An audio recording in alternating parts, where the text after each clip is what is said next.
ಕರುಣಿಸ್ತಾ ಇದ್ದಾರೆ. ಈ ಒಂದು ಸಭೆಯಲ್ಲಿ ಉಪಸ್ಥಿತರಿದ್ದು ನಿಮ್ಮೆಲ್ಲರಿಗೆ ಧರ್ಮ ಸಂದೇಶವನ್ನ ನೀಡಿರುವ ಯಾವ ತಾವರ್ಕೆರೆಯ ಶ್ರೀಗಳವರೇ ಹಾಗೂ ಬೀಳ್ಕೆರೆಯ ಶ್ರೀಗಳವರೇ, ಬೀಳ್ಕಿಯ ಶ್ರೀಗಳವರೇ ಮತ್ತು ತಮ್ಮ ಕಾಶಿ ಪೀಠದ ಖಾಸಾ ಶಾಖಾ ಮಠದ ನವನಗರ ಉಭಯ ಶ್ರೀಗಳವರೇ ಹಾಗೂ ನಿಮ್ಮೆಲ್ಲರಿಗೆ ಯಾವ ಈ ಯಾತ್ರೆಯನ್ನ ಮಾಡಿಸಿರುವ ಯಾವ ನಮ್ಮ ಕರ್ನಾಟಕದ ನಿಕಟಪೂರ್ವ ಉಪಮುಖ್ಯಮಂತ್ರಿಗಳಾದ ಸನ್ಮಾನ್ಯ ಶ್ರೀ ಈಶ್ವರಪ್ಪ ಅಣ್ಣವರೇ ಹಾಗೂ ನಿಮ್ಮೆಲ್ಲರಿಗೆ ಈ ಒಂದು ಯಾತ್ರದ ಮಾರ್ಗದರ್ಶನವನ್ನ ಮಾಡಿರುವ ಯಾವ ಮಹಾಲಿಂಗಯ್ಯ ಶಾಸ್ತ್ರೀಜಿಯವರೇ ಮತ್ತು ಇನ್ನೋರ್ವ ನಮ್ಮ ಈಶ್ವರಣ್ಣವರ ಚಿರಂಜೀವಿಯಾದ ಯಾವ ಯುವ ನೇತರಾದ ಕಾಂತೇಶ್ ಅವರೇ ಮತ್ತು ತಾಯಿಯವರೇ ಹಾಗೂ ಈ ಒಂದು ಯಾತ್ರೆಯಲ್ಲಿ ತಮ್ಮ ಸಹಭಾಗ್ಯವನ್ನ ಅಂದರೆ ತಮ್ಮ ಸೇವೆಯನ್ನ ಸಲ್ಲಿಸಿರುವ ಎಲ್ಲ ಯಾತ್ರಾ ಕಮಿಟಿಯವರೇ ಹಾಗೂ ಅನೇಕ ಕರ್ನಾಟಕದ ಅನೇಕ ಗ್ರಾಮದಿಂದ ಸಿಟಿಯಿಂದ ಅಂದರೆ ಶಿವಮೊಗ್ಗ ಕ್ಷೇತ್ರದಿಂದ ಬಂದಿರುವ ಎಲ್ಲ ಯಾತ್ರಾರ್ಥಿಗಳೇ, ಮಾತೆಯರೇ ಮತ್ತು ಮಕ್ಕಳೇ, ಸದ್ಭಕ್ತ ಬಳಗವೇ, ಈಗಾಗಲೇ ಸುಮಾರು 3 ದಿನಗಳಾದವು ನೀವು ಯಾತ್ರೆಯನ್ನ ಆರಂಭ ಮಾಡಿ.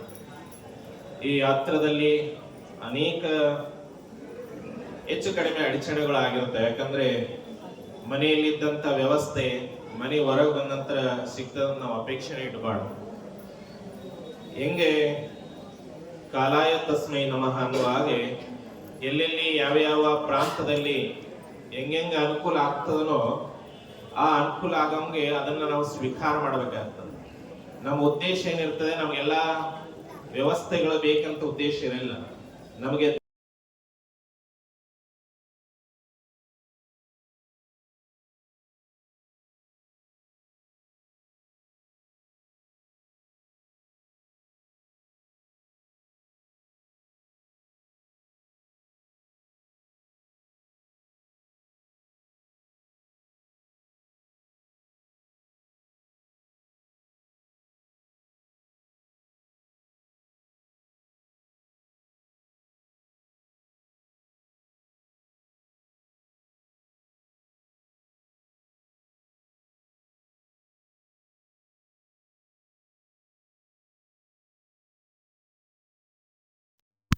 ಯಾತ್ರಾ ಕಾರ್ಯಕ್ರಮಕ್ಕೆ ಸಹಭಾಗಿಯಾಗಿದ್ದು ಮತ್ತೆ ಇನ್ನೊಂದು ಹೇಳಬೇಕಾದ್ರೆ ನಮ್ಮ ಉತ್ತರಾಧಿಕಾರಿಯ ಜಾಹೀರು ಸಹ ತಮ್ಮ ಶಿವಮೊಗ್ಗದಲ್ಲಿ ಯಾವ ಸಿಗ್ಗಾವಿಯ ಸಮೀಪದ ಬಿಸ್ನಳ್ಳಿ ಗ್ರಾಮದಲ್ಲಿ ಯಾವ ಕಾಶಿ ಪೀಠದ ಹಿರಿಯ ಸನ್ನಿಧಿಯವರು ಈಶ್ವರಪ್ಪನವರ ಮೇಲೆ ಬಹಳಷ್ಟು ಪ್ರೇಮ ಅವರದು. ಅವರ ಮುಖಾಂತರವಾಗಿಯೇ ಕಾಶಿ ಪೀಠದ ಕಿರಿಯ ಜದ್ರು ನೀವು ಜಾಹೀರು ಮಾಡ್ರಿ ಅಂತೇಳಿ ಯಾವ ಈಶ್ವರಪ್ಪಣ್ಣವರೇ ನಮ್ಮನ್ನ ಜಾಹೀರು ಮಾಡಿದ್ರು. ಅವತ್ತೇ ಯೋಗಾಯೋಗವಾಗಿ ಈಶ್ವರಪ್ಪನವರಲ್ಲಿ ಬಂದಿದ್ರು. ಆ ಒಂದು ಕಾರ್ಯಕ್ರಮಕ್ಕೆ ಬಂದಾಗ ಇಲ್ಲ ಕಾಶಿಯ ಕಿರಿಯ ಜಗದ್ರೊಳ ಇಲ್ಲಿ ಜಾಹೀರ್ ಮಾಡೋದದ, ಮುಂದ ಪಟ್ಟಾಭಿಷೇಕವು ನೀವು ಅಲ್ಲಿ ಬರಬೇಕು ಮಾಡಬೇಕು.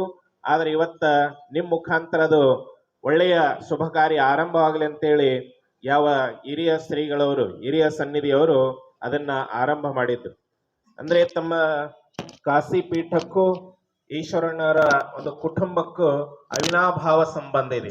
ಗುರು ಶಿಷ್ಯರ ನಾಥ ಎಂದಿಗೂ ಮುಗಿಲಕ್ ಸಾಧ್ಯ ಇಲ್ಲ ಅಂತ ನಮಗನಿಸುತ್ತೆ. ಯಾಕಂದ್ರೆ ಎಲ್ಲೆಲ್ಲಿ ತಮ್ಮ ಕಾಶಿ ಪೀಠದ ಏನೇನು ಕಾರ್ಯಕ್ರಮಗಳಾಗ್ಯಾವ ಅದು ಈಶ್ವರಪ್ಪನವ್ರು ಬಿಟ್ಟು ಮಾಡಿಲ್ಲ ಅಂತ ನಮಗನಿಸ್ತು. ನಮ್ಮ ಇದರಲ್ಲಿ ನೋಡಿದ್ರೆ ನಾವು ಯಾವಾಗಿಂದ ನೋಡ್ತಾ ಇದ್ದೀವಿ, ಎಲ್ಲಿಯೂ ಕೂಡ ಇನ್ನೂ ಪೀಠದ ಮೇಲೆ ಬಂದಿದ್ದಿಲ್ಲ, ಅಲ್ಲಿಂದಲೂ ನೋಡ್ತಾ ಇದ್ದೀವಿ. ಈಶ್ವರಪ್ಪನವ್ರಿಗೂ ಮತ್ತು ಯಾವ ಕಾಶಿ ಪೀಠಕ್ಕೂ ಯಾವ ಗುರು ಶಿಷ್ಯರ ನಾಥ ಅವಿನಾಭಾವ ಸಂಬಂಧದ ರೀತಿಯಲ್ಲಿ ಯಾವ ತಂದೆ ಮತ್ತು ಮಗನ ಒಂದು ಸಂಬಂಧದಲ್ಲಿ ಈ ಒಂದು ಪೀಠದ ಸೇವೆ ಅವರಿಗೆ ಅನುಕೂಲ ಆಗಿ ದೊರೆತಿದೆ. ಅದರ ಜೊತೆಯಲ್ಲಿ ಯಾವ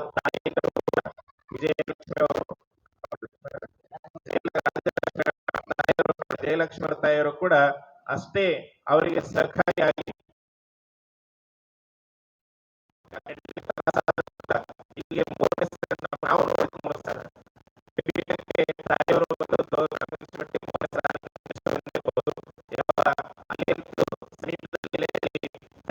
ಆಹ್ವಾನ ಮಾಡ್ತಾರೆ.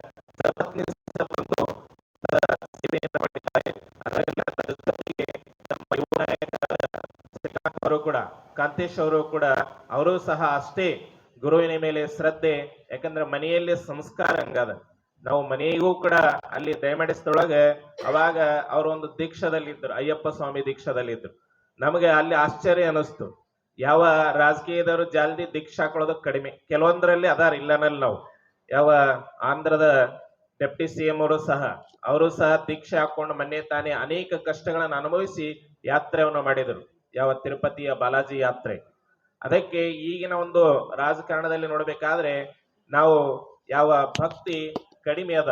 ಆದ್ರೆ ಇವರ ಒಂದು ಮನೆಯಲ್ಲಿ ನೋಡಿದ್ರೆ ನಮಗನಿಸ್ತದ ಅಲ್ಲಿ ರಾಜಕಾರಣ ಮನೆ ಅಂತ ಅನ್ಸಲ್ಲ, ನಮ್ಮ ಭಕ್ತರ ಮನೆ ಅದ ಅಂತೇಳಿ ನಾವು ಅಲ್ಲಿ ಹೋಗ್ತಾ ಇರ್ತೀವಿ. ಅಷ್ಟು ಭಕ್ತಿ ಅವರೇ ಒಂದು ಮನೆಯಲ್ಲಿ, ಒಂದು ಸಂಸ್ಕಾರ, ಅಷ್ಟೊಂದು ಒಳ್ಳೆಯ ರೀತಿಯ ಸಂಸ್ಕಾರ ಅಲ್ಲಿ ಅದೇ ಇದೆ. ಅದರ ಜೊತೆಯಾಗಿ ಯಾವ ಶಿವಮೊಗ್ಗ ಕ್ಷೇತ್ರದಿಂದ ನಾವು ಈಗ ತಾನೇ ಯಾವ ಸೋಮಣ್ಣವರು ನಮ್ಗೆ ಈಗ ತಾನೇ ಅಣ್ಣವರಿಗೆ ಫೋನ್ ಮಾಡಿದಾಗ ಅವರು ಯಾತ್ರಾ ನೀವೇನ್ ಮಾಡಿ ಸುಗಮವಾಗಿ ಯಾತ್ರಾ ಮಾಡಬೇಕಾದ್ರೆ ರೈಲಿನ ಒಂದು ಸೌಕರ್ಯ ಯಾವ ಸೋಮಣ್ಣ ಅವರು ನಮ್ಮ ಕರ್ನಾಟಕದವರು ರೈಲ್ವೆ ಖಾತಾದಲ್ಲಿ ಇರೋದ್ರಿಂದ ನಿಮ್ಮೆಲ್ಲರಿಗೆ ಅನುಕೂಲ ಮಾಡಿಕೊಟ್ಟಾರ. ಅವ್ರು ಸೋಮಣ್ಣವ್ರು ಒಂದೇ ಹೇಳಿದ್ರು, ನಮ್ ಮಿನಿಸ್ಟರ್ ಅದ, ನಮ್ದದ, ನಮ್ ಗೆಳೆಯದನ ಅಂತ ಹೇಳಿ ಅವ್ರು ಹೇಳಿದ್ರು. ನಾವು ಅವರಿಗೆ ಒಂದೇ ಕಿವಿ ಮಾತು ಹೇಳಿದ್ವಿ, ಅಣ್ಣವ್ರನ್ನ ಬಿಡಬೇಡ್ರಿ.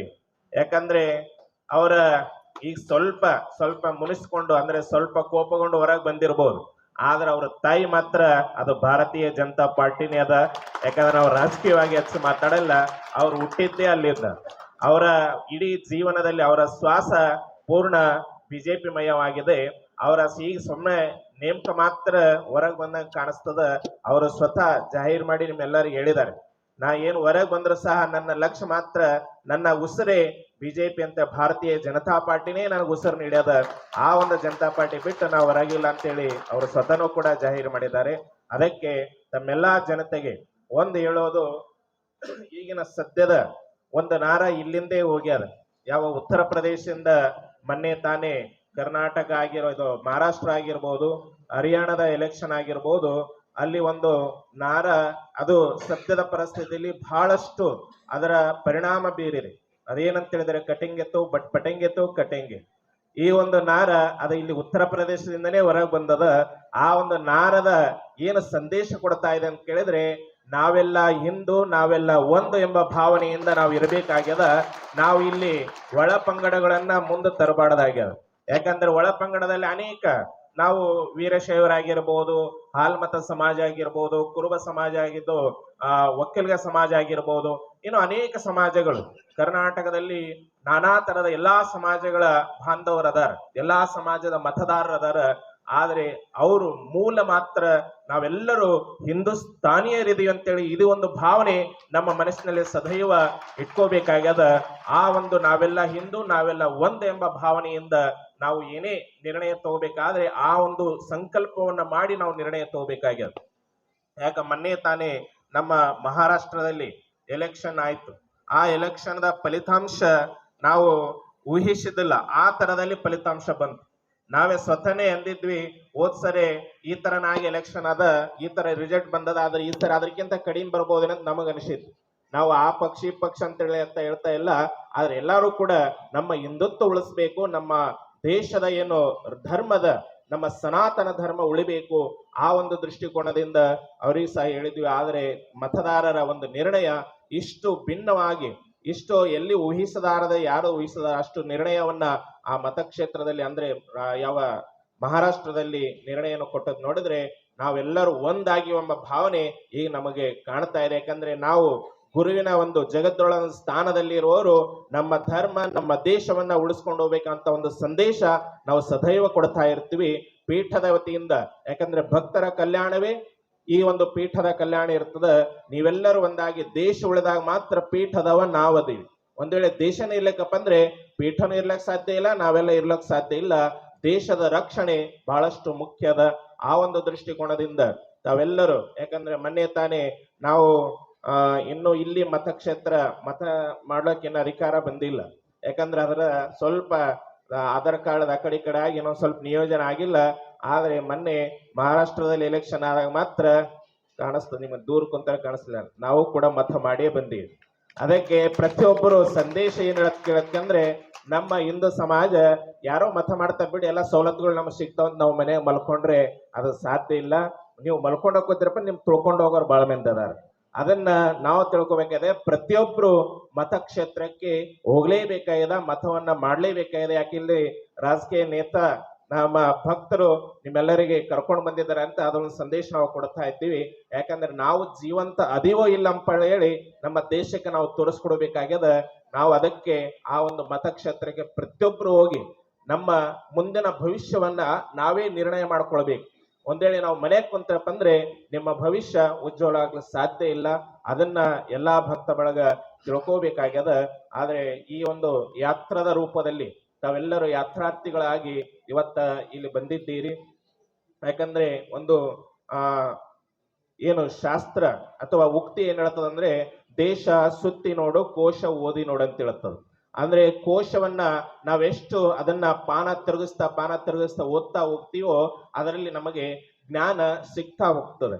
ಅದಕ್ಕೆ ಕೋಶ ಓದಿ ನೋಡು ದೇಶ ಸುತ್ತಿ ನೋಡು ಅಂತ ಹೇಳಿದರೆ, ದೇಶವನ್ನ ನಮ್ಮ ದೇಶದ ವೈಭವವನ್ನ ನಾವು ಎಲ್ಲಾ ಕಡೆ ಯಾತ್ರೆ ಮಾಡಿದಾಗ ಮಾತ್ರ ಈ ದೇಶದ ಮಹತ್ವ ಏನಾದ, ಈ ದೇಶದ ಒಂದು ಧಾರ್ಮಿಕ ಸ್ಥಿತಿಗತಿ ಏನಾದ ಅದನ್ನು ನಾವು ತಿಳ್ಕೊಳಕ್ ಸಾಧ್ಯ ಆಗ್ತದ. ಆ ಒಂದು ದೃಷ್ಟಿಕೋನದಿಂದ ನಮ್ಮ ಭಾರತದ ಒಂದು ಮುಕುಟದ ರೂಪದಲ್ಲಿ ಹಿಮಾಲಯದ, ಆದ್ರೆ ಮುಖ್ಯವಾಗಿ ನಮ್ಮ ಧರ್ಮದ ರಾಜಧಾನಿಯಾಗಿ ನಮ್ಮ ಈ ಕಾಶಿ ಮಹಾಕ್ಷೇತ್ರದ ವೈಭವವನ್ನ ನಿಮಗೆ ಈಗ ತಾನೇ ತಾವರೆಕೆರೆಯ ಶ್ರೀಗಳ ಸಂಕ್ಷಿಪ್ತದಲ್ಲಿ ತಿಳಿಸಿದರು. ಈ ಪೀಠದ ವೈಭವ ಸಹ ಅಷ್ಟೇ ಪುರಾತನವಾದ ಪೀಠ. ಈ ಕಾಶಿಯಲ್ಲಿ ಅತ್ಯಂತ ಪುರಾತನವಾದ ಮಠ ಅಥವಾ ಪೀಠ ಯಾವುದಾದ್ರೂ ಇದ್ರೆ ಅದು ಕಾಶಿ ಜಂಗಮಬಾಬನ ಮಠ, ಈ ಜಂಗಮವಾಡಿ ಮಠ ಅದ. ಈ ಮಠದ ಇತಿಹಾಸ ಬಹಳಷ್ಟು ಪುರಾತನವಾದ. ನಾವು ಈಗಿನ ಒಂದು ಸಂದರ್ಭದಲ್ಲಿ ನೋಡಿದ್ರೆ ಯಾವ ಅನೇಕ ತಮ್ಮ ಔರಂಗಜೇಬ ಅನೇಕ ಮಠ ಮಂದಿರಗಳನ್ನ ನಮ್ಮ ಹಿಂದೂ ಸಂಸ್ಕೃತಿಯನ್ನ ಧ್ವಂಸ ಮಾಡುತ್ತಾ ಯಾವಾಗ ಬಂದಾಗ, ಅವಾಗ ಈ ಪೀಠಕ್ಕೂ ಸಹ ಈ ಪೀಠವನ್ನು ಸಹ ಧ್ವಂಸ ಮಾಡ್ಲಕ್ಕ ಬಂದಿದ್ದ. ಆದ್ರೆ ಏನ್ ಹೇಳಿದ್ರಲ್ಲ, ಧ್ವಂಸಕೋರರಿಗೆ ಇಲ್ಲಿ ಬರ್ಲಕ್ಕೆ ಸಾಧ್ಯ ಆಗ್ಲಿಲ್ಲ. ಅಷ್ಟು ಏನು ಗುರುವಿನ ಒಂದು ಶಕ್ತಿ ಈ ಒಂದು ಪೀಠದಲ್ಲಿ ಅದ. ಆ ಒಂದು ಧ್ವಂಸಕೋರರು ಒಳ ಬರ್ಲಕ್ಕೆ ಸಾಧ್ಯನೇ ಆಗ್ಲಿಲ್ಲ. ಅಷ್ಟು ಒಂದು ಅಖಂಡ ರೂಪದಲ್ಲಿ ಅವರಿಗೆ ಒಂದು ಶಕ್ತಿ ಅವರಿಗೆ ತಡೆ ಹಿಡಿತದ. ಆ ತಡೆ ಹಿಡದ ಕಾರಣ ಎಲ್ಲಿ ನಾವು ಇತಿಹಾಸವನ್ನ ತಿರುಗಿ ನೋಡಿದಾಗ ಔರಂಗಜೇಬ ಎಲ್ಲಾ ಕಡೆ ಆಕ್ರಮಣ ಮಾಡಿದ್ದು ನಾವು ನೋಡ್ತಾ ಇದ್ದೀವಿ. ಎಲ್ಲಾ ಕಡೆಯಿಂದ ಅವನು ಕಬಳಿಸ್ಕೊಂಡಾನ, ಎಲ್ಲಾ ಕಡೆಯಿಂದ ಏನು ಆಸ್ತಿಯನ್ನ ಅವನು ಆಕ್ರಮಣ ಮಾಡಿ ತನ್ನ ಸ್ವಾಧೀನ ಪಡಿಸ್ಕೊಂಡಾನ. ಆದ್ರೆ ಈ ಪೀಠದ ಇತಿಹಾಸದಲ್ಲಿ ನೋಡಿದ್ರೆ ಔರಂಗಜೇಬ ಇದಕ್ಕೆ ಈ ಒಂದು ಪೀಠಕ್ಕೆ ಆಸ್ತಿಯನ್ನ ಕೊಟ್ಟದ್ದು ನಾವು ನೋಡ್ತಾ ಇದ್ದೀವಿ. ನಿಮಗೆ ಇಲ್ಲಿ ಹೊರಗ ಸನ್ನಿಧಿಯವರು ಅದರ ಅಂದ್ರೆ ಅದು ಸ್ವಲ್ಪ ಉರ್ದದಲ್ಲಿ ಅದರ ಒಂದು ದಾನ ಪತ್ರವನ್ನ ಇಲ್ಲಿ ಇಟ್ಟಿದ್ದಾರೆ. ಅದನ್ನ ಮೂಲ ದಾನ ಪತ್ರ ಒಳಗಿದೆ, ಆದ್ರೆ ಜನಕ್ಕೆ ಅದು ಗೊತ್ತಾಗಬೇಕೆಂಬ ಉದ್ದೇಶದಿಂದ ಹೊರಗೂ ಸಹ ಪ್ರದರ್ಶನಕ್ಕೆ ಇಟ್ಟಿದ್ದಾರೆ. ಇಲ್ಲಿ ಸುಮಾರು 360 ಎಕರೆ ರೂಪದಲ್ಲಿ ನೋಡಿದ್ರೆ 360ಕ್ಕಿಂತ ಹೆಚ್ಚು ಕಡಿಮೆ ಆಗ್ಬೋದು. ಅಷ್ಟು ಇಲ್ಲಿ ಔರಂಗಜೇಬ ಆ ಸಮಯದಲ್ಲಿ ಯಾವ ಇಲ್ಲಿನ ಜಗದ್ಗುರುಳವರಿಗೆ, ಮಲ್ಲಿಕಾರ್ಜುನ ಜಗದ್ಗುರುಳವರಿಗೆ ಅವರಿಗೆ ಈ ಒಂದು ಪೀಠಕ್ಕೆ ದಾನದ ರೂಪದಲ್ಲಿ ಇಲ್ಲಿ ಆಸ್ತಿಯನ್ನ ಕೊಟ್ಟದ್ದು ಈ ಒಂದು ಪೀಠದ ಇತಿಹಾಸದಲ್ಲಿ ನಮಗೆ ನೋಡ್ಲಕ್ ಸಿಗ್ತದೆ. ಅದರಲ್ಲೇ ಒಂದಿಷ್ಟು ಈಗ ತಾನೇ ಶ್ರೀಗಳವರು ಹೇಳಿದ ಪ್ರಕಾರ ತಮ್ಮ ಮದನ ಮಾಳವಿಯವರು ಇದ್ದಾಗ ತಮ್ಮ BHU ಯೂನಿವರ್ಸಿಟಿ ಅಂದ್ರೆ ಬನಾರಸ್ ಹಿಂದೂ ವಿಶ್ವವಿದ್ಯಾಲಯಕ್ಕೆ ಅಲ್ಲಿ 70 ಎಕರೆಯನ್ನ ಇಂದಿಗೂ ಸಹ ಅಲ್ಲಿ ಒಂದು ಶಿಲಾಲೇಖದಲ್ಲಿ ಇದ ಪೀಠದ ವತಿಯಿಂದ ನಮಗೆ ದಾನವಾಗಿ ಅಲ್ಲಿ ಬಂದಿದೆ ಅಂತೇಳಿ ಅಲ್ಲಿಯ ಶಿಲಾಲೇಖ ನಮಗೆ ಹೇಳ್ತಾವ. ಆ ಒಂದು ಇದರಲ್ಲಿ ಈ ಒಂದು ಪೀಠದ ಇತಿಹಾಸ ಇದು ಜ್ಞಾನಪೀಠ, ಜ್ಞಾನಕ್ಕೆ ಅದು ಮುಂದ ಕೆಲಸಕ್ಕೆ ಬರಲಿ ಅಂತೇಳಿ ಒಂದು ಉದ್ದೇಶದಿಂದ ಮುಂದಾದ್ರೂ ಸಹ ಅದಕ್ಕೆ ಇನ್ನೊಂದಿಷ್ಟು ಹೆಚ್ಚಾಗಿ ದೊಡ್ಡದಾಗಿ ಬೆಳೆದಿದೆ BHU ಯೂನಿವರ್ಸಿಟಿ. ಆದ್ರೆ ಅಲ್ಲಿ ಕೂಡ ಇಂದಿಗೂ ಸಹ ಅಲ್ಲಿ ಜಂಗಮ ಒಂದು ವಸ್ತಿ ಕೂಡ ಅದ. ಅಂದ್ರೆ ಜಂಗಮವಾಡಿ ಅಂತೇಳಿ ಅಲ್ಲಿ ವಸ್ತಿ ಕೂಡ ಅದ. ಅಲ್ಲಿ ಒಬ್ಬ ಅಂದ್ರೆ ಜಗದ್ಗುರುಳವರ ಸಮಾಧಿ ಕೂಡ ಅಲ್ಲಿ ಅದಂತ ನಮಗೆ ನಾವು ಅಲ್ಲಿ ಇನ್ನೂ ಹೋಗಿಲ್ಲ, ಯಾಕಂದ್ರೆ ಸನ್ನಿಧಿಯವರಿದ ಇದು ಮಾಡಿಲ್ಲ. ಅದಕ್ಕೆ ಅಲ್ಲಿ ಇತಿಹಾಸ ಅಂದ್ರೆ ಈ ಒಂದು ಪೀಠದ ಇತಿಹಾಸ ಈ ತರನಾಗಿ ನಮಗೆ ನೋಡ್ಲಕ್ ಸಿಗ್ತಾ ಇದೆ. ಅದಕ್ಕೆ ನಾವು ಎಲ್ಲಾ ಭಕ್ತಾದಿಗಳಿಗೆ ಇದು ನಿಮ್ಮ ಪೀಠ ಅದ, ಇದೆಲ್ಲ ನೀವು ಬೆಳೆಸಿದ ಪೀಠ ಅದ. ಯಾವಾಗ ಸನ್ನಿಧಿಯವರು ಈ ಪೀಠಾರೋಹಣ ಆದಾಗ ಸುಮಾರು ಇಲ್ಲಿ ಬಂದಾಗ 100 ಮಂದಿ ಇರ್ಕೊಳಕ್ಕೆ ಅನುಕೂಲ ಆಗ್ತಾ ಇದ್ದಿಲ್ಲ. 100 ಮಂದಿ ಬಂದ್ರೆ ಇಲ್ಲಿ ಇರ್ಕೊಳಕ್ ಅನುಕೂಲ ಆಗ್ತಾ ಇದ್ದಿಲ್ಲ. ಆ ಒಂದು ಅಂದ್ರೆ ಭೌತಿಕವಾಗಿ ಬೆಳೆದಿದ್ದಿಲ್ಲ. ಆ ಒಂದು ಪರಿಸ್ಥಿತಿಯಲ್ಲಿ ಇದ್ದಂಥದ್ದು ದೊಡ್ಡ ಸನ್ನಿಧಿಯವರು ಡಾಕ್ಟರ್ ಚಂದ್ರಶೇಖರ್ ಶಿವಾಚಾರ್ಯ ಭಗವತ್ಪಾದರವರು ಅವರು ಈಗ ಸದ್ಯದ ಪರಿಸ್ಥಿತಿಯಲ್ಲಿ ಸುಮಾರು 4,000 to 5,000 ಮಂದಿ ಬಂದರೂ ಸಹ ಈ ಒಂದು ಪೀಠದಲ್ಲಿ ವ್ಯವಸ್ಥಿತವಾಗಿ ಇರ್ಲಿಕ್ಕೆ ವ್ಯವಸ್ಥೆಯನ್ನ, ಭೌತಿಕವಾದ ವ್ಯವಸ್ಥೆಯನ್ನ ಸನ್ನಿಧಿಯವರು ನಮ್ಮೆಲ್ಲರಿಗೆ ಮಾಡಿಕೊಟ್ಟಿದ್ದಾರೆ. ಇದು ಯಾರ ಸಲುವಾಗಿ ಅಂತ ಕೇಳಿದ್ರೆ ಇದು ಭಕ್ತರ ಸಲುವಾಗಿ. ಸನ್ನಿಧಿಯವರು ಇರ್ಲಕ್ ಒಂದು ರೂಮ್ ಇದ್ರೆ ಸಾಕು. ನಾವ್ ಇರ್ಲಕ್ಕೆ ಎಷ್ಟು ಬೇಕ್ರಿ? ಒಂದು 10x10 ಒಂದು ರೂಮ್ ಇದ್ರೆ ಅದರೊಳಗೆ ಎಲ್ಲ ಇದಾಗಿ ಬಿಡ್ತದೆ. ಇಷ್ಟೆಲ್ಲಾ ಬೆಳೆಸಿದ್ದು, ಇಷ್ಟೆಲ್ಲ ಅದಕ್ಕೆ ಬಹಳಷ್ಟು ಕಟ್ಟರಂದ ಅಂದ್ರೆ ಇದಕ್ಕೆ ತಾಕತ್ತನ್ನ ಬಳಸಿ ಅವರು ಕೋರ್ಟ್ ಕಚೇರಿ ಎಲ್ಲವನ್ನ ಕಬ್ಜೆ ಆಗಿ ಹೋಗಿತ್ತು. ಆ ಒಂದು ಇದರಲ್ಲಿ ಸನ್ನಿಧಿಯವರು ನಿಮ್ಮೆಲ್ಲರಿ ಭಕ್ತರಿಗೆ ಬಂದಾಗ ಇದು ಇರ್ಲಕ್ಕೆ ವ್ಯವಸ್ಥೆ ಆಗ್ಬೇಕಿಲ್ಲಿ, ಭಕ್ತ ನಿವಾಸ ಅದರ ಜೊತೆಗೆ ಅನ್ನದಾಸೋಹ ಆಗ್ಬೇಕಂತೇಳಿ ಆ ಒಂದು ವ್ಯವಸ್ಥೆಯನ್ನ ಭಕ್ತರ ಸಲುವಾಗಿ ಸನ್ನಿಧಿಯವರು ಎಲ್ಲ ವ್ಯವಸ್ಥೆಯನ್ನ ಮಾಡಿದ್ದಾರೆ. ಅದಕ್ಕೆ ತಕ್ಕಂತೆ ಆಯಾ ಸಮಯದಲ್ಲಿ ನಮ್ಮ ಕರ್ನಾಟಕದ ಅನೇಕ ಮಿನಿಸ್ಟ್ರಿಗಳಾಗಿರ್ಬೋದು ಅಥವಾ ಮುಖ್ಯಮಂತ್ರಿ ಉಪಮುಖ್ಯಮಂತ್ರಿಗಳಾಗಿರ್ಬೋದು, ಅದರ ಜೊತೆಗೆ ಮಹಾರಾಷ್ಟ್ರದ ಮುಖ್ಯಮಂತ್ರಿ ಉಪಮುಖ್ಯಮಂತ್ರಿ ಅನೇಕ ಒಂದು ಮಂತ್ರಿ ಬಳಗ ಆಗಿರ್ಬೋದು, ಇಲ್ಲಿ ಎಲ್ಲಾ ತರನಾದ ಒಂದು ಸಹಕಾರವನ್ನು ಕೂಡ ಅವರು ಪೀಠಕ್ಕೆ ಸೇವೆಯನ್ನು ಸಲ್ಲಿಸಿದವರಾಗಿದ್ದಾರೆ. ಅದರ ಜೊತೆಗೆ ಈಶ್ವರಪ್ಪಣ್ಣವರು ತಮ್ಮ ಕಾಶಿ ಪೀಠದ ಅಂದ್ರೆ ಶಾಖವಾಗಿ, ಖಾಸಾ ಶಾಖವಾಗಿ ತಮ್ಮ ಶಿಗ್ಗಾವಿಯ ಕ್ಷೇತ್ರದಲ್ಲಿ ಅಲ್ಲಿ ಕೂಡ ಎಲ್ಲಾ ತರನಾದ ಒಂದು ಪೀಠದ ವ್ಯವಸ್ಥೆ ಸನ್ನಿಧಿಯವರಲ್ಲಿ ಬಂದಾಗ ಇಳ್ಕೊಳ್ಳಕ್ಕೆ ಅಲ್ಲಿ ಭಕ್ತರಿಗೆ ಎಲ್ಲಾ ವ್ಯವಸ್ಥೆಯನ್ನ ಅಲ್ಲಿ ಮಾಡ್ತಾ ಇದ್ದಾರೆ. ಅದು ತಮ್ಮ ದಕ್ಷಿಣ ಕಾಶಿ ರೂಪದಲ್ಲಿ ಅದನ್ನ ಬೆಳೆಸಬೇಕೆಂಬ ಅಪೇಕ್ಷೆ ಯಾವ ಈಶ್ವರಪ್ಪಣ್ಣವರಲ್ಲಿ ಇಟ್ಟದರಿಂದ ಅದು ಕೂಡ ಅಷ್ಟೇಕ್ಷರನಾಗಿ ಅಲ್ಲಿ ಸನ್ನಿಧಿಯವರು ಎಲ್ಲಾ ನಿವಾಸ ಸ್ಥಾನವನ್ನ ಅಲ್ಲಿ ಮಾಡ್ತಾ ಇದ್ದಾರೆ. ತಮ್ಮೆಲ್ಲಾ ಭಕ್ತ ಬಳಗ ತಮಗೆ ಎಲ್ಲಿಯೂ ಕೂಡ ಯಾವ ಕಾಶಿಯಿಂದ ಎರಡು ಅಂದ್ರೆ ಈ ಒಂದು ಜ್ಯೋತಿರ್ಲಿಂಗ ಯಾತ್ರವನ್ನ ಮಾಡಬೇಕಾದ್ರೆ ಇದು ಪೂರ್ಣ ಆಗಬೇಕಾದ್ರೆ 2 ಜ್ಯೋತಿರ್ಲಿಂಗ ಮಹತ್ವದ. ಒಂದು ಕಾಶಿ ಯಾತ್ರಾ, ಆನಂತರದಲ್ಲಿ ರಾಮೇಶ್ವರ ಯಾತ್ರಾ. ಇವು 2 ಯಾತ್ರೆ 2 ಸರಿ ಮಾಡ್ಬೇಕಂತ ಹೇಳ್ತದ. ಅವಾಗ ಮಾಡಿದಾಗ ಮಾತ್ರ ನಮ್ಮ 12 ಜ್ಯೋತಿರ್ಲಿಂಗ 12 ಜ್ಯೋತಿರ್ಲಿಂಗ ಯಾತ್ರೆ ಪೂರ್ಣವಾಗ್ತದಂತೇಳಿ ಅದಕ್ಕೆ ಸನ್ನಿಧಿಯವರು, ಯಾಕಂದ್ರೆ ನಮ್ಮ ಕಾಶಿ ಪೀಠದ ಯಾವ ಶಾಖವಾಗಿ ಯಾವ ರಾಮೇಶ್ವರದಲ್ಲಿ ಮೊನ್ನೆ ತಾನೇ ಹೋದ ವರ್ಷ ಅದರ ಭೂಮಿ ಪೂಜನೆಯನ್ನು ಮಾಡಿ ಅಲ್ಲಿ ಬಂದಂತ ಭಕ್ತಾದಿಗಳಿಗೆ ಅಂದ್ರೆ ಕಾಶಿ ರಾಮೇಶ್ವರ 2 ಮಾಡ್ಬೇಕಂತ ಏನ್ ಹೇಳ್ತಾರಲ್ಲ, ಅಲ್ಲಿ ರಾಮೇಶ್ವರಕ್ಕೆ ಬಂದಾಗೆ ಕಾಶಿ ಪೀಠದ ವತಿಯಿಂದ ಅಲ್ಲಿ ಭಕ್ತಾದಿಗಳ ವ್ಯವಸ್ಥೆ ಆಗ್ಬೇಕೆಂಬ ಉದ್ದೇಶದಿಂದ ಅಲ್ಲಿಯಾದರೂ ಸಹ ಭಕ್ತ ನಿವಾಸದ ವ್ಯವಸ್ಥೆಯನ್ನ ಅಲ್ಲಿ ಮಾಡ್ತಾ ಇದ್ದಾರೆ. ಅದಕ್ಕೆ ಈಗ ತಾನೇ ಹುಬ್ಬಳ್ಳಿಯ ಶ್ರೀಗಳು ತಿಳಿಸಿದ ಪ್ರಕಾರ ಹೋದ ವರ್ಷ ಬಹಳ ಆನಂದದಿಂದ ಅಲ್ಲಿ ಎಲ್ಲಾ ಕಾರ್ಯಕ್ರಮ ಎಲ್ಲಾ ಶ್ರೀಗಳವರು ಜಗದ್ಗುರುಗಳವರು ಅಲ್ಲಿ ಬಂದಿದ್ರು.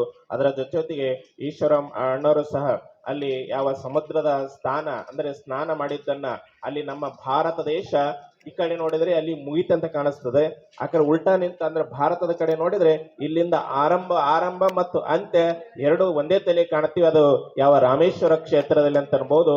ಅಂತ ಒಂದು ಕ್ಷೇತ್ರದಲ್ಲಿ ಧನುಷ್ಕೋಟಿಯಲ್ಲಿ ತಮ್ಮ ಸಮುದ್ರ ಸ್ಥಾನವನ್ನ ಮಾಡಿದ್ರು. ಆದ್ರೆ ನಾವು ಕೂಡ ಇಲ್ಲಿ ಬರ್ಬೇಕಾಗಿತ್ತು, ಸ್ವಲ್ಪ ವಿಳಂಬ ಬಂದಿವಿ. ಯಾಕ ಅಲ್ಲಿ ನಾವು ಯಾತ್ರಾ ಮಾಡ್ಕೊಂಡು ಬೇರೆ ಕಡೆಯಿಂದ ಅಲ್ಲಿ ಬರೋಕೆ ರಾತ್ರಿ 7-8 ಆಯ್ತು. ಅದ್ರಲ್ಲಿ ನಿಮ್ಮ ಎಲ್ಲಾ ಸಮುದ್ರ ಸ್ನಾನಗಳು ಮುಗಿದು ಬಿಟ್ಟಿದ್ದು. ಆ ಒಂದು ಏನು ಆನಂದದ ಅನುಭವವನ್ನು ನಾವು ತಗೊಳಕ್ ಆಗ್ಲಿಲ್ಲ. ಆದ್ರೆ ಮುಂದಿನ ಏನು ನಮ್ಮ ಭಕ್ತ ನಿವಾಸದ ಲೋಕಾರ್ಪಣೆ ಇದರಲ್ಲಿ ಅವಾಗ ಮತ್ತೆ ಈಶ್ವರಪ್ಪಣ್ಣವರು ಎಲ್ಲರಲ್ಲಿ ಬಂದಾಗ ನಾವು ನಿಮ್ಮೆಲ್ಲಾ ಭಕ್ತರ ಜೋಡಿ ಅಲ್ಲಿಯ ಸಮುದ್ರ ಸ್ನಾನವನ್ನ ಮಾಡೋಣಂತ. ಈಗ ನಾವು ಹೇಳ್ಬೇಕಾದ್ರೆ ಯಾತ್ರಾ ನೀವೆಲ್ಲರೂ ಯಾತ್ರಾ ವೈಯಕ್ತಿಕವಾಗಿ ಎಲ್ಲರೂ ಕೂಡ ಆರ್ಥಿಕವಾಗಿ ಸದೃಢ ಇದ್ದವರೇ ಇದ್ದೀರಿ. ನಾವು ಯಾತ್ರವನ್ನ ಒಂದೇ ದಿನದಾಗ ಮಾಡಿ ಮುಗಿಸ್ಬೋದು, ಒಬ್ಬರೇ ಬಂದು ಮಾಡಿ ಹೋಗ್ಬೋದು. ಆದ್ರೆ ಒಬ್ಬರೇ ಬಂದಾಗ ಈ ಅನುಭವ ಏನು ಸಿಗ್ತದಲ್ಲ, ಈ ಆನಂದ ಅದು ಸಿಗಲಕ್ ಸಾಧ್ಯ ಇಲ್ಲ. ನೀವು ಪರಿವಾರ ಒಂದು ಹೆಂಡತಿ ಮಕ್ಕಳು ಬಂದ್ರೆ ಈ ಆನಂದ ಆ ಹೆಂಡತಿ ಮಕ್ಕಳು ಬಂದಾಗೂ ಸಿಗ್ಲಕ್ ಸಾಧ್ಯ ಇಲ್ಲ. ಅದೆಲ್ಲ ಸಂಗ್ರಹವಾಗಿ ಗ್ರೂಪ್ ಆಗಿ ನೀವೇನು ಬಂದಿರಲ್ಲ, ಈ ಒಂದು ಸಮೂಹದಲ್ಲಿ ಏನು ಆನಂದ ಸಿಗ್ತದ, ಯಾತ್ರದ ಅನುಭವ ಏನಾಗ್ತದ, ಆಶೀರ್ವಾದ ನೀವು ಒಬ್ಬರೇ ಬಂದ್ರೆ ಜಗದೊಳಗೆ ಬರ್ತಿದ್ದಿಲ್ಲ. ಆದ್ರೆ ಈಶ್ವರಪ್ಪನವರು ಒಬ್ಬರೇ ಬಂದ್ರು ಕೂಡ ಅವರಿಗೆಲ್ಲ ವ್ಯವಸ್ಥೆ ಮಾಡ್ತಿದ್ದೆ, ಆದ್ರೆ ಜಗದೊಳಗೆ ಬರ್ತಿದ್ದಿಲ್ಲ. ಇವತ್ತೇ ಹಿರೇ ಜಗದ್ರೊಳಗೂ ಬರ್ತಿದ್ರು. ಅವ್ರು ಇನ್ನೊಂದು ಕಾರ್ಯಕ್ರಮದಲ್ಲಿ ವ್ಯಸ್ತವಾಗಿರೋದ್ರಿಂದ ನಾವು ಸಹ ಇವತ್ತಿನ ಸಮಯ ನಮಗೆ ಇದ್ದಿಲ್ಲ. ಈಗ ವಸತಿ ಹೇಳಬೇಕಾದ್ರೆ ತಮ್ಮ ಮಹಾಂಕಾಳೇಶ್ವರ ಕ್ಷೇತ್ರದಲ್ಲಿ ನೇಪಾನಗರದಲ್ಲಿ ನಮ್ಮ ಕಾರ್ಯಕ್ರಮ ಅದ. ಇವತ್ತು ನಾಳೆ ಅಲ್ಲಿ ಡೈರೆಕ್ಟ್ ಅಲ್ಲಿ ಹೋಗ್ಬೇಕು ನಾವು. ಅಲ್ಲಿ ಇವತ್ತಲ್ಲಿ ಹೋಗಿರ್ಬೇಕಾಗಿತ್ತು, ನಿನ್ನೆ ಮುಂಬೈದಲ್ಲಿ ಇದ್ವಿ ಆ ಒಂದು ಕಾರ್ಯಕ್ರಮ. ಆದ್ರೆ ಈಶ್ವರಪ್ಪಣ್ಣವರು ಇಬ್ರು ಜಗತ್ತೊಳು ಇರ್ಲಿಕ್ಕೆ ಹೆಂಗ, ನೀವು ಅವಶ್ಯವಾಗಿ ಬರ್ಲೇಬೇಕು. ಒಬ್ರು ಯಾರಾದರೂ ದರ್ಶನ ನಮಗೆ ಎಲ್ಲಾ ಜಗದೊಳ ದರ್ಶನ ಆಗ್ಲಿಕ್ಕೆ ಬಂದ್ರೆ ನಮಗ ಈ ಯಾತ್ರಾ ಅಪೂರ್ಣ ಆಗ್ತದ, ಪೂರ್ಣತ್ವ ಆಗಲ್ಲ. ತಾವು ಆಗಮಿಸ್ಬೇಕಂತೇಳಿ ವಿನಂತಿಯನ್ನ ಹಿರಿಯ ಸನ್ನಿಧಿಯವರಲ್ಲಿ ಮಾಡ್ಕೊಂಡಾಗ ಹಿರಿಯ ಸನ್ನಿಧಿಯವರ ಆದೇಶ ನಮ್ ಕಡೆ ಬಂತು ಅವಶ್ಯವಾಗಿ ನೀವು ಹೆಂಗನ ಅಡ್ಜಸ್ಟ್ ಮಾಡ್ಕೊಂಡು ಅಲ್ಲಿ ಪೀಠಕ್ಕೆ ಹೋಗ್ರಿ. ಎಲ್ಲಾ ಭಕ್ತ ಬಳಗ ನಮ್ಮ ಕರ್ನಾಟಕದ ಶಿವಮೊಗ್ಗದ ಭಕ್ತ ಬಳಗ ಆ ಒಂದು ಭಾಗದ ಎಲ್ಲಾ ಭಕ್ತ ಬಳಗ ಬರ್ತಾ ಇದ್ದಾರೆ. ಆದ್ರೂ ಅವರೆಲ್ಲರಿಗೆ ದರ್ಶನಾಶೀರ್ವಾದ ನೀಡ್ಬೇಕಂತೇಳಿ ಸನ್ನಿಧಿಯವರ ಆದೇಶ ಆಗಿರೋದ್ರಿಂದ ಅನೇಕ ಕಾರ್ಯಕ್ರಮಗಳ ಅಡಚಣೆ ಇದ್ದು ಸಹ ಅದಕ್ಕೆ ಅಡ್ಜಸ್ಟ್ ಮಾಡಿಕೊಂಡು ನಿಮಗೆ ನಿನ್ನೆ ಸಾಯಂಕಾಲ ನಾವು ಇಲ್ಲಿ ದಯಮಾಡಿಸಿ ಇವತ್ತು ನಿಮಗೆ ದರ್ಶನಾಶೀರ್ವಾದನ ಕೊಡ್ತಾ ಇದ್ದೀವಿ. ಅಂದ್ರೆ ನಿಮ್ಮೆಲ್ಲರ ಭಕ್ತಿಯೇ ಕಾರಣ. ಇಲ್ಲಿ ನಾವು ಜಯದೊಳಿಲಿ ಬರಬೇಕಾದ್ರೆ ಆ ಕಡೆ ಎಲ್ಲಾ ಕಾರ್ಯಕ್ರಮ ನೀವು ಶಿವಮೊಗ್ಗದ ಭಕ್ತರ ಭಕ್ತಿ ನಮ್ಮನ್ನ ಜಗದ್ರೋಣ ಇಲ್ಲಿ ಎಳ್ಕೊಂಡು ಬಂದಿದೆ ಅಂತೇಳಿ ನಿಮಗೆ ನಾವು ಹೇಳ ಬಯಸ್ತಾ ಇದ್ವಿ. ಅದಕ್ಕೆ ನಿಮ್ಮ ಊರಿನ ಹೆಸರಿನಲ್ಲಿದೆ ಶಿವಮೊಗ್ಗ. ಅಂದ್ರೆ ಬೇರೆ ಬೇರೆ ಹಳ್ಳಿ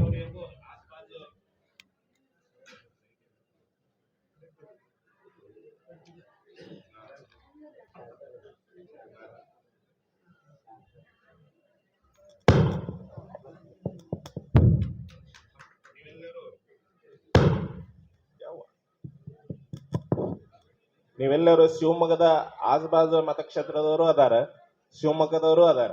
ಅಂದ್ರೆ ಎಲ್ಲರೂ ಮುಖ್ಯವಾಗಿ ಬೇರೆ ಬೇರೆ ನಿಮ್ಮ ಊರುಗಳು ಹಳ್ಳಿ ಆಜುಬಾಜು ಇದ್ರೆ ಹಳ್ಳಿ ಹೆಸರು ತಗೊಳ್ಳ ನಾವೆಲ್ಲರೂ ಎಲ್ಲರೂ ಅಂತ ಕೇಳಿದ್ರೆ ನಾವೇನ್ ಹೇಳ್ತೀವಿ?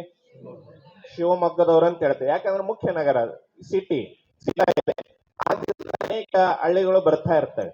ಆದ್ರೆ ನಾವ್ ಹೇಳೋದೇನು, ನಾವು ಬೇರೆ ಬೇರೆ ಎಲ್ಲಿ ಇದ್ರ ಒಂದ್ ಹೆಸರು ತಗೊಂತೀವಿ, ಶಿವಮೊಗ್ಗ. ಹಾಗೆ ನಮ್ಮ ಒಳ ಪಂಗಡಗಳು ಬೇರೆ ಬೇರೆ ಇದ್ರು ಸಹ ನಾವೆಲ್ಲರೂ ಯಾರಂತ ಹೇಳಿದ್ರೆ ನಾವೆಲ್ಲರೂ ಹಿಂದೂಗಳು, ನಾವೆಲ್ಲರೂ ಸನಾತೇಯರು ಅಂತ ಹೇಳಿದಾಗ ಮಾತ್ರ ನಮಗ್ ಬೆಲೆ ಇದೆ ಹೊರತಾಗಿ ಬೇರೆ ಬೇರೆ ನೀವು ಹೊಡ್ಕೊಂಡು ಬೇರೆ ಬೇರೆ ಹೇಳಿದ್ರೆ ಅದು ಬೆಲೆ ಸಿಗ್ಲಕ್ ಸಾಧ್ಯ ಇಲ್ಲ. ಹೇಗೆ ಶಿವಮೊಗ್ಗದರಂದ್ರೆ ನಾವೆಲ್ಲರೂ ಬರ್ತೀವೋ ಹಾಗೆ ನಾವು ಸನಾತನರಂದಾಗ, ನಾವು ಹಿಂದೂಗಳಂದಾಗ ನಾವೆಲ್ಲರೂ ಒಂದಾಗಿ ಬರ್ಲಕ್ ಸಾಧ್ಯ ಆಗ್ತದ. ನಿಮ್ಮ ಊರ ಹೆಸರಲ್ಲಿ ಶಿವಮೊಗ್ಗ, ಮೊಗ್ಗ ಅಂತ ಹೇಳಿದ್ರೆ ಹೂವಿನ ಇನ್ನು ಅರಳಿರ್ಲಾದ ಹೂವು, ಕುಡಿ, ಶಿವನ ಕುಡಿ ಅಂದ್ರೆ ಶಿವನ ಪ್ರಿಯವಾದ ಒಂದು ಮೊಗ್ಗ ಅಂತ ಹೇಳಿದ್ರೆ ಕುಡಿ ಅಂತ ಹೇಳಿದ್ರೆ ಅದು ಶಿವಮೊಗ್ಗ ಕ್ಷೇತ್ರ. ಆ ವಿಶ್ವನಾಥನ ಕ್ಷೇತ್ರಕ್ಕೆ ಅಂದ್ರೆ ಶಿವನ ಕ್ಷೇತ್ರಕ್ಕೆ ಇವತ್ತು ಮೊಗ್ಗಿನ ರೂಪದಲ್ಲಿ ಬಂದು ನೀವು ದರ್ಶನವನ್ನ ಪಡ್ಕೊಂಡಾಗ ಮಾತ್ರ ಅದು ನಿಮ್ಮ ಜೀವನ ಸಾರ್ಥಕತೆ ಹೊಂದುತ್ತದ. ಅಂತ ಒಂದು ಶಿವಮೊಗ್ಗ ಕ್ಷೇತ್ರದ ನೀವೆಲ್ಲಾ ಭಕ್ತಾದಿಗಳು ಇವತ್ತು ಬಂದದ್ ನೋಡಿದ್ರೆ ಬಹಳಷ್ಟು ಆನಂದ ಜಗತ್ತೊಳಗೆ ಕೂಡ ಅಷ್ಟೇ ಆಗ್ಯದ. ಅದರ ಜೊತೆಗೆ ಇನ್ನೊಂದು ಹೇಳ್ಬೇಕಾದ್ರೆ ಅನೇಕ ಭಕ್ತಾದಿಗಳು ಶಿವಮೊಗ್ಗದಲ್ಲಿ ಏನು ಆಗಿರ್ಲಿಕ್ಕಿಲ್ಲ. ಕೆಲವೊಂದು ಕರ್ನಾಟಕದಲ್ಲಿ ಕೆಲವೊಂದು ಭಕ್ತಾದಿಗಳ ಮನಸ್ಸಿನಲ್ಲಿ ಬಹಳಷ್ಟು ಭಯ ತುಂಬಿಕೊಂಡದಾರ. ಅವರಿಗೆ ಭಯ ತುಂಬಿಕೊಂಡಿರಕ್ ಸಾಧ್ಯ. ನೀವು ಎಂದಿಗೂ ಕೂಡ ಆ ಭಯದಿಂದ ಮುಕ್ತರಾಗಬೇಕಾದ್ರೆ ಒಂದೇ ಮಂತ್ರದ ಏಕ್ತಾ ಮಂತ್ರ, ಒಂದೇ ಮಂತ್ರದ ಎದಕ್ಕೆ ಹೇಳ್ತಾ ಇದ್ವಿ ಅಂತ ಕೇಳಿದ್ರೆ ಕೆಲವೊಂದು ಜಿಲ್ಲೆಗಳಲ್ಲಿ ಭಯ ಹೆಚ್ಚಾಗಿದೆ. ಅದರ ಕಾರಣೀಭೂತ ಏನಾದ ನಿಮ್ಗೆ ಗೊತ್ತದ. ಈಗಿನ ಅಧಿವೇಶನದಲ್ಲಿ ಅದಕ್ಕೆಲ್ಲ ಪರ್ಯಾಯಗಳನ್ನ ಆಗೋದಿದೆ. ನಾವು ಹೇಳೋದು ಇಷ್ಟೇ, ಎಲ್ಲ ಈಗೇನು ವಕ್ಫ್ ಬೋರ್ಡ್ ವಿಷಯದಲ್ಲಿ, ಯಾಕಂದ್ರೆ ಈಗ ತಾವೆಲ್ಲ ಭಕ್ತ ಬಳಗ ಇಲ್ಲಿ ಬಂದಿರಿ. ಈಗಿನ 4ನೇ ಸಭದಲ್ಲಿ ನಾವು ಶ್ರೀಶೈಲ ಸನ್ನಿಧಿಯವರಾಗಿರ್ಬೋದು, ನಾವಾಗಿರ್ಬೋದು, ಹಿರಿಯ ಸನ್ನಿಧಿಯವರಾಗಿರ್ಬೋದು, ಎಲ್ಲಾ ಭಕ್ತಾದಿಗಳಿಗೆ ಉಪದೇಶವನ್ನ ಮಾಡ್ತಾ ಇದ್ದೀವಿ. ಆ ಉದ್ದೇಶ ನೀವೆಲ್ಲ ಯಾರೋ ಭಕ್ತರು ಭಯ ಪಡಬೇಕಾಗಿಲ್ಲ, ನಾವೆಲ್ಲರೂ ಒಂದಾಗಿರ್ಬೇಕಾಗ್ಯದ. ಯಾವಾಗ ನಾವು ಒಂದಾಗಿದ್ರಾಗ ಯಾರು ಮಾತ್ರ ಬಂದು ಅಳ್ಳಾಡ್ಸಕ್ ಸಾಧ್ಯ ಇಲ್ಲ. ಇದನ್ನ ತಿಳ್ಕೊರಿ. ನಾವು ಒಂದಾಗಿ ವಿಭಜನೆ ಆಗಿ ಹೋದ್ವಪ್ಪ ಅಂದ್ರೆ ನಮ್ಗೆ ಅಳ್ಳಾಡ್ಸೋರು ಬಹಳ ಮಂದಿ ಅದಾರ. ನಮ್ಮ ಜುಟ್ಟು ಹಿಡಿದು ಅಳ್ಳಾಡ್ಸೋರು ಬಹಳ ಮಂದಿ ಅದಾರ. ಆ ಜುಟ್ಟು ಹಿಡಿಯ ಕೊಡಬಾರ್ದು ಅಂದಾಗ ನಾವೆಲ್ಲರೂ ಒಕ್ಕಟ್ಟಾಗಿರ್ಬೇಕು. ನಾವೆಲ್ಲರೂ ಒಂದು, ನಾವೆಲ್ಲರೂ ಹಿಂದೂಗಳು ಒಂದಾಗಿದ್ದಾಗ ಮಾತ್ರ ನಮ್ಮನ್ನ ಯಾರು ಮುಟ್ಲಕ್ ಸಾಧ್ಯ ಇಲ್ಲ. ಅದನ್ನ ನಾವು ತಿಳ್ಕೊಬೇಕಾಗ್ಯದ. ಯಾವ ವಕ್ಫ್ ಬೋರ್ಡ್ಗೆ ಯಾವ ಬ್ರಿಟಿಷ್ ಸರ್ಕಾರದಲ್ಲಿ ಅದಕ್ಕೆ ಆ ಸಮಯದಲ್ಲಿ ಅದು ಹುಟ್ಟಾಕಿದ್ದಾರೆ, ಅದನ್ನ ನಾವೇನು ತೆಗೆದಾಕ್ರಿ ಅಂತ ಇಲ್ಲ. ಅದಕ್ಕೆ ಸರ್ವಾಂಗೀಣ ಅಧಿಕಾರಗಳು ಏನದಾವ ಯಾವ ಸಂಸ್ಥೆಗಳಿಗೂ ಇಲ್ಲ, ಯಾವ ಸರ್ಕಾರಕ್ಕೂ ಇಲ್ಲ. ಇನ್ನೊಬ್ಬರ ಆಸ್ತಿಯನ್ನು ಮುಟುಗೋಲು ಬೆಳೆಸೋದು ಯಾವ ಸರ್ಕಾರಕ್ಕೂ ಕೂಡ ಇದು ಅಧಿಕಾರ ಕೊಟ್ಟಿಲ್ಲ. ಆದ್ರೆ ಅಧಿಕಾರ ಕೊಟ್ಟದ್ದು ಮಾತ್ರ ವಕ್ಫ್ ಬೋರ್ಡ್ಗೆ ಏನ್ ಕೊಟ್ಟಿದ್ದಾರಲ್ಲ ಆ ಅಧಿಕಾರವನ್ನ ಕಡಿಮೆ ಮಾಡಬೇಕಾಗ್ಯದ. ಅದರಲ್ಲಿ ತಿದ್ದುಪಾಡುಗಳು ಮಾಡಬೇಕಾಗ್ಯದ. ಅವರಿಗೆ ಸರ್ವಾಂಗ ಏನು, ಅವರು ಒಂದೇಳೆ ಆಸ್ತಿ ಬರಕೊಟ್ಟದ್ದು ಆಸ್ತಿ ಇದ್ರೆ ಹೇಗೆ ನಮಗೆ ನಾವು ಈಗ ಮಾಡಿದ್ರೆ, ನಾವು ಸನಾತನ ಬೋರ್ಡ್ ಅಂತ ಮಾಡಿದ್ರೆ ನಾವು ಇಲ್ಲಿ ಇಲ್ಲ, ಈ ಪೀಠದ ವತಿಯಿಂದ ಈ ಸುತ್ತಮುತ್ತ ಎಲ್ಲರಿಗೂ ನೋಟಿಸ್ ಕಳಿಸ್ಬೋದು ನಾವು. ಯಾಕಂದ್ರೆ 350 ಎಕರೆ ಪೀಠದ್ದದ. ಆದ್ರೆ ಇಲ್ಲೆಲ್ಲರ ಭಕ್ತರು ನಿವಾಸ ಮಾಡಿದ್ದಾರೆ. ಈಗೇನು ನಾವು ನೋಟಿಸ್ ಕಳ್ಸಕ್ ಆಗಲ್ಲ. ಒಂದೇಳೆ ಆ ಪ್ರಕಾರ ನೋಡಿದ್ರೆ ನಾವೆಲ್ಲರಿಗೂ ನೋಟಿಸ್ ಕಳಿಸ್ಬೋದು. ಅದನ್ನ ಎಲ್ಲ ತಮ್ಮ ವಕ್ಫ್ ಬೋರ್ಡ್ದವ್ರು ತಿಳ್ಕೋಬೇಕಾಗ್ಯದ. ನಿಮಗೆ ನಿಮ್ಮ ಅಧಿಕಾರಿಕವಾಗಿ ಏನ್ ಬರ್ಕೊಟ್ಟದ ಆಸ್ತಿ ಇತ್ತಪ್ಪ ಅಂದ್ರೆ ಅದನ್ನ ನಿಮಗೆ ಎಲ್ಲ ಯಾರೇ ಸರ್ಕಾರ ಇರ್ಬೋದು, ಇವತ್ತು ಬಿಜೆಪಿ ಸರ್ಕಾರ ಇರ್ಬೋದು, ಕಾಂಗ್ರೆಸ್ ಸರ್ಕಾರ ಇರ್ಬೋದು, ನಿಮ್ಮ ಆಸ್ತಿಯನ್ನು ಮಾತ್ರ ಎಲ್ಲಿ ಹೋಗ್ಬಿಡಲ್ಲ, ನಿಮಗೆ ಕೊಡ್ತಾರೆ. ಆದ್ರೆ ಇನ್ನೊಬ್ಬರ ಆಸ್ತಿಯನ್ನ ಕಬಳಿಸ್ಕೊಳ್ಳೋದೇನು ಗುಣ ಅದಲ್ಲ, ಅದನ್ನ ನೀವು ಬಿಡ್ಬೇಕಾಗ್ಯದ. ಅದರಿಂದ ನೀವು ಅದನ್ನ ತಿದ್ದುಪಡಿ ಇಲ್ಲಿ ಮಾಡ್ಬೇಕಾಗ್ಯದ.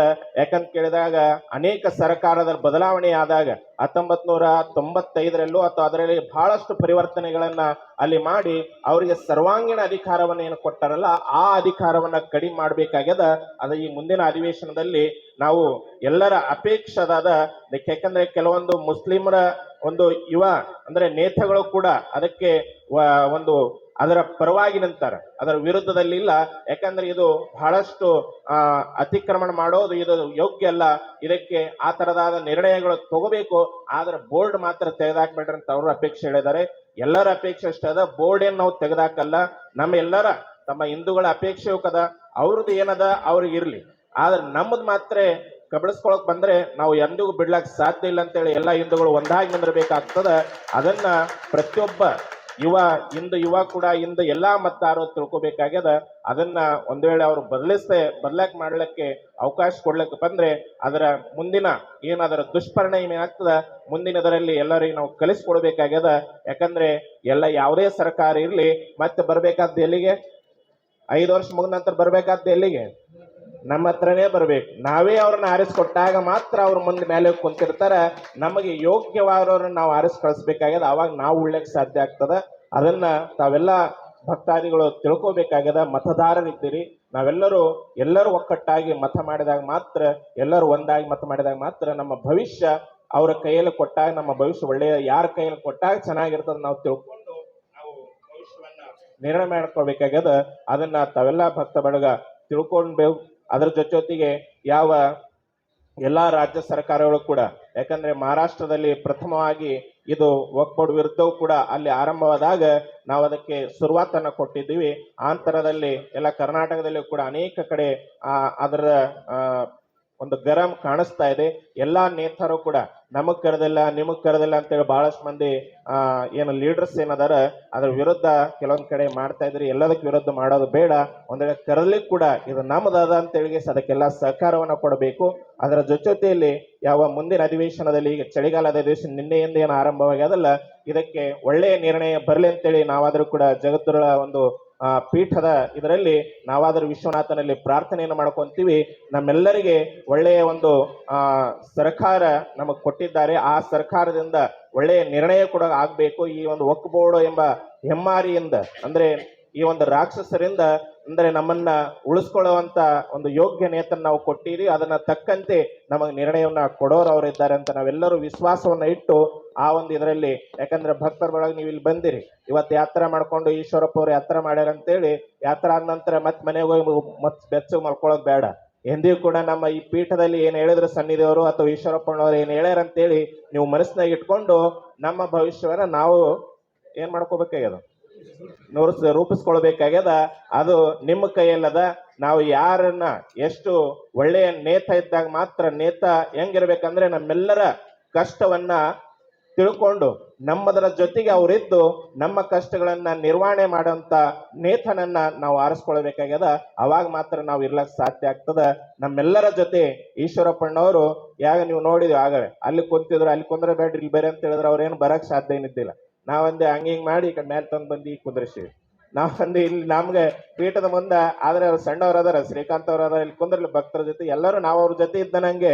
ಆದ್ರೆ ನೀವು ಇಲ್ಲಿ ಬೇರೆ ಅಂತೇಳಿ ನಾವು ಇದು ಮಾಡಿದಾಗ ಅವಾಗ ಬಂದು 2-3 ಸರಿ ಕರೆದಾಗ ಇಲ್ಲಿ ಬಂದು ಒಂಥರ ಎಲ್ಲರೂ ಎಲ್ಲಿ ಭಕ್ತರು ಇರ್ತಾರ, ಎಲ್ಲಿ ನಮ್ಮ ಮತಕ್ಷೇತ್ರದ ಎಲ್ಲಾ ತಾಯಂದಿರ್ತಾರ ಅವ್ರ ಜೊತೆ ನಾವಂತೇಳಿ ತಮ್ಮ ಈಶ್ವರಪ್ಪಣ್ಣವರು ಆ ತರನಾಗಿ ತಮ್ಮ ಜೀವನವನ್ನ ರೂಪಿಸ್ಕೊಂಡಿದ್ದಾರೆ. ಅವರ ಕಾರ್ಯ ಹೆಂಗಿದೆ ನೀವೆಲ್ಲರೂ ನೋಡಿದವರಾಗಿದ್ದೀರಿ. ಅದಕ್ಕೆ ಹೆಚ್ಚಿನದಾಗಿ ಏನು ಹೇಳ್ಬೇಕಾಗಿಲ್ಲ. ಮುಂದಿನ ಬರುವ ದಿನಮಾನಗಳಲ್ಲಿ ಬಿಜೆಪಿ ಸರ್ಕಾರವಾದರೂ ಸಹ ಅವರಿಗೆ ಯೋಗ್ಯ ಒಂದು ನ್ಯಾಯವನ್ನ ಕೊಡಬೇಕು. ಮತ್ತೆ ಅವರು ತಾಯಿ ಪ್ರೇಮದಿಂದ ಯಾಕಂದ್ರೆ ಎಲ್ಲಾ ನೇತರಿಗೆ ಅವರ ಪಕ್ಷನೇ ತಾಯಿ ಆಗಿರ್ತದ. ಎಲ್ಲಾ ಲೀಡರ್ಸ್ಗಳಿಗೆ ಎಲ್ಲಾ ನೇತೃಗಳಿಗೆ ನೇತ ಏನ್ ಇರ್ತಾರಲ್ಲ ಅವರಿಗೆ ಅವರ ಪಕ್ಷನೇ ತಾಯಿ ರೂಪದಲ್ಲಿ ಇರ್ತದ. ಆ ತಾಯಿಯ ವಾತ್ಸಲ್ಯದಿಂದ ಸ್ವಲ್ಪ ದೂರವಾಗ್ಯಾರ. ಮತ್ತೆ ಆ ತಾಯಿ ಪ್ರೇಮ ಅವ್ರಿಗೆ ಸಿಗಬೇಕಾಗ್ಯದ. ಅವರಿಗೆ ಯೋಗ್ಯವಾದ ನ್ಯಾಯ ತಮ್ಮ ಬಿಜೆಪಿ ಕರ್ನಾಟಕದ ಬಿಜೆಪಿಯವರು ಅದಕ್ಕೆ ಯೋಗ್ಯವಾದ ನ್ಯಾಯ ಅವ್ರಿಗೆ ಕೊಡಬೇಕು. ಅವರಿಗೆ ಸ್ಥಾನಮಾನ ಮತ್ತೆ ನಿರೂಪಿಸಿಕೊಡ್ಬೇಕಂತೇಳಿ ನಾವಾದರೂ ಕೂಡ ಜಗದ್ಗುರು ವತಿಯಿಂದ ಒಂದು ಅಪೇಕ್ಷೆಯನ್ನು ಇಡುತ್ತಾ ಎಲ್ಲಾ ಒಂದು, ಯಾಕಂದ್ರೆ ಈಗ ತಾನೇ ಸೋಮಣ್ಣವ್ರಿಗೆ ಕೂಡ ಅವರು ಎಲ್ಲರೂ ನಮಗೊಬ್ರೆ, ಎಲ್ಲರೂ ಕೂಡ ಅವರಾದರೂ ಕೂಡ ಅವರಿಗೂ ಸ್ವಲ್ಪ ಅನ್ಯಾಯ ಆಗಿತ್ತು. ಈಗ ಮಾತ್ರ ಅವರಿಗೂ ಕೂಡ ಸಹ ಒಂದು ಯೋಗ್ಯವಾದ ನ್ಯಾಯ ಅವ್ರಿಗೆ ಸಿಕ್ಕಿದೆ. ಆದ್ರೆ ಈಶ್ವರಪ್ಪಣ್ಣವರಿಗೆ ಸ್ವಲ್ಪ ಇನ್ನು ಅನ್ಯಾಯದಾಗ ಅದಾರ. ಆದ್ರೆ ಪೀಠಗಳು, ಜಗದ್ಗುರುಗಳು ಮತ್ತು ಶಿವಾಚಾರ್ಯ ಮಾತ್ರ ಯಾರು ನಿಮ್ಮನ್ನು ಬಿಟ್ಟಿಲ್ಲ, ಎಲ್ಲರೂ ನಿಮ್ಮಿಂದ ಅದಾರ ಅಂತೇಳಿ ನಾವಾದ್ರೂ ಕೂಡ ಒಂದು ಧೈರ್ಯವನ್ನ ಅಣ್ಣವ್ರಿಗೆ ಹೇಳುತ್ತಾ, ನೀವು ಮುಂದೆ ಇರ್ರಿ. ಎಲ್ಲಾ ಪೀಠದ ಆಶೀರ್ವಾದ, ಎಲ್ಲಾ ಶಿವಾಚಾರ್ಯರು ಸಹ ನಿಮಗೆ ಸಹಕಾರವಾಗಿದ್ದಾರೆ. ಅದರ ಜೊತೆ ಎಲ್ಲಾ ಭಕ್ತ ಬಳಗ ನೀವೆಲ್ಲರೂ ಅವರಿಗೆ ಬೆನ್ನೆಲುಬಾಗಿ ನಿಂತು ಅವರಿಗೆ ಯೋಗ್ಯವಾದ ಒಂದು ನ್ಯಾಯವನ್ನ ನಾವೆಲ್ಲರೂ ಒದಗಿಸ್ಕೊಡ್ಬೇಕಾಗ್ಯದ. ಅದಕ್ಕೆ ಅವರು ಆದಷ್ಟು ಜಲ್ದಿ ತಮ್ಮ ತಾಯಿ ಕಡೆ ಹೋಗ್ಬೇಕು. ನಮ್ದು ಅಪೇಕ್ಷೆ, ತಾಯಿ ಅಂದ್ರೆ ಯಾರು? ಅವ್ರ ಜನ್ಮ ಕೊಟ್ಟ ತಾಯಿ ಬೇರೆ, ಆದ್ರೆ ಪಕ್ಷ ಅವ್ರಿಗೆ ಉಸಿರು ಕೊಟ್ಟದ್ದು ಪಕ್ಷ ಅದ. ಆ ಪಕ್ಷ ಅವ್ರು ಸ್ವತಃ ಹೇಳಿದ್ದಾರೆ, ಎಂದು ನಾ ಬಿಟ್ಟಿಲ್ಲ ಅಂತ ಹೇಳಿದ್ದಾರೆ. ಅದಕ್ಕೆ ನಮ್ಗೇನಾದ್ರೆ ಆ ತಾಯಿ ಬೆಲೆ ಕುಡಿಸಿದಾಗ ನಮ್ಗೆ ಆನಂದ. ಅದಕ್ಕೆ ಅವರು ಆ ತಾಯಿ ಕಡೆ ಜಲ್ದಿ ಹೋಗ್ಬೇಕು. ಅದಕ್ಕೆ ಆ ತಾಯಿ ಕೂಡ ಯೋಗ್ಯವಾದ ಸ್ಥಾನಮಾನ ಅವರಿಗೆ ಕೊಡ್ಬೇಕೆಂಬ ಅಪೇಕ್ಷೆ ನಮ್ಮದಾಗಿದೆ. ಅದಕ್ಕೆ ಎಲ್ಲರೂ ಕೂಡ, ಯಾಕಂದ್ರೆ ಕರ್ನಾಟಕದಲ್ಲಿ ಬಹಳ ಒಂದು ಒಳ್ಳೆಯ ರಾಜಕಾರಣ ನೇತರಾಗಿ ಅವರು ಕಾರ್ಯವನ್ನು ಮಾಡಿದರೆ ಅವ್ರ ಕಾರ್ಯಗಳೇ ನಮಗೆ ಹೇಳ್ತಾ ಇದ್ದಾವೆ. ಅದಕ್ಕೆ ಹೆಚ್ಚಿನದಾಗಿ ಏನು ಹೇಳಬೇಕಾಗಿಲ್ಲ. ತಾವೆಲ್ಲ ಭಕ್ತ ಬಳಗ ಇಲ್ಲಿದ್ದೀರಿ. ಮುಂದಿನ ಸರಿ ಎರಡು ಅಂದ್ರೆ ಇಬ್ರು ಉಭಯ ನೇತರಾಗಿ, ಅಂದ್ರೆ ಉಭಯ ಲೀಡರ್ಸ್ಗಳನ್ನ, ಅಂದ್ರೆ ಇಬ್ಬರಿಗೆ ಆ ಒಂದು ಮಂತ್ರಿ ಸ್ಥಾನ ಆಗ್ಲಿ ಅಥವಾ ಒಂದು ಸ್ಥಾನವನ್ನ ಕರುಣಿಸಿಕೊಟ್ಟು ನೀವೆಲ್ಲ ಭಕ್ತ ಬಳಗ ಕೊಟ್ಟು ಮತ್ತೆ ಇಬ್ಬರು ಕರ್ಕೊಂಡು 5,000 ಮಂದಿ ಇಲ್ಲಿ ಬರಬೇಕಾಗ್ಯದ. ಯಾಕಂದ್ರೆ ಪೀಠಕ್ಕೆ ಸ್ವಲ್ಪ 3-4 ಸಾವಿರ ಜನ ಆದ್ರೂ ಕೂಡ ಇನ್ನೊಂದ್ ಕಡೆ ವ್ಯವಸ್ಥೆ ಮಾಡ್ತೀವಿ ನಾವು. ಒಂದ್ 5,000 ಮಂದಿ ಮತ್ತೆ ಮುಂದಿನ ಬರುವ ದಿನಮಾನಗಳಲ್ಲಿ, ಈಗ ಮುಂದೆ ಎಲೆಕ್ಷನ್ ಆಗ್ಲಿ ಅವಾಗೆಲ್ಲ ಇದಾಗಿ ಸ್ವತಃ ಅವ್ರು ಗೆದ್ಕೊಂಡು ಎಲ್ಲಾ ಭಕ್ತಾದಿಗಳನ್ನ ಈಶ್ವರಪ್ಪನವ್ರು ತರಬೇಕು. ತಮ್ಮ ಇದೆಲ್ಲ ಪೀಠ ತಮ್ಮದದ. ತಾವೆಲ್ಲ ನಿಮ್ಮೆಲ್ಲರೂ ಬಂದಾಗ ಪೀಠ ನಗ್ನಗ್ತಾ ಇರ್ತದ. ಅದಕ್ಕೆ ಎಲ್ಲಾ ಭಕ್ತ ಬಳಗ ದಿನಾಲು ಬರ್ತಾ ಹೋಗ್ತಾ ನಾವಾದ್ರೂ ಕೂಡ ಅಂತ ಎಲ್ಲಾ ಭಕ್ತರನ್ನು ನೋಡಿ ಅವ್ರಿಗೆಲ್ಲ ವ್ಯವಸ್ಥೆ ಮಾಡೋದು ಸ್ವಲ್ಪ ಆ ಕಡೆ ಈ ಕಡೆ ಆಗ್ತಾ ಇದೆ. ಆದ್ರೂ ಸಹ ಇದು ನಮ್ಮದು ಪೀಠ ಅದ, ಇಲ್ಲಿ ವ್ಯವಸ್ಥೆ ಆ ಕಡೆ ಈ ಕಡೆ ಆದ್ರೂ ಸಹ ಇದು ನನ್ನ ಮನೆ ಅದಂತ ತಿಳ್ಕೊಂಡು ಎಲ್ಲಾ ಭಕ್ತ ಬಳಗ ಬಂದು ಇಲ್ಲಿ ಸೇವೆಯನ್ನ ಸಲ್ಲಿಸ್ತಾ ಇದ್ದಾರೆ. ಅದಕ್ಕೆ ನಾವು ಯಾವ ಮಹಾಲಿಂಗೇಶ ಶಾಸ್ತ್ರಿ ಒಳಗೆ ಅಂದಿವಿ, ನೀವು ಪ್ರಸಾದ ಏನ್ ಮಾಡಿರಿ ಬೆಳಗ್ಗೆ? ಇಡ್ಲಿ ವಡೆ ಮಾಡಿ ಆದ್ರೆ ನಿದ್ದೆ ಮಾಡ್ಲಾರ ಕುಂತೀರಿ, ಅದೇ ದೊಡ್ಡದು. ಯಾಕೆ ಇಡ್ಲಿ ವಡೆ ಜಲ್ದಿ ಕಣ್ಣು ಮುಚ್ಚಕ್ ಚಲೋ ಮಾಡ್ತಾವ.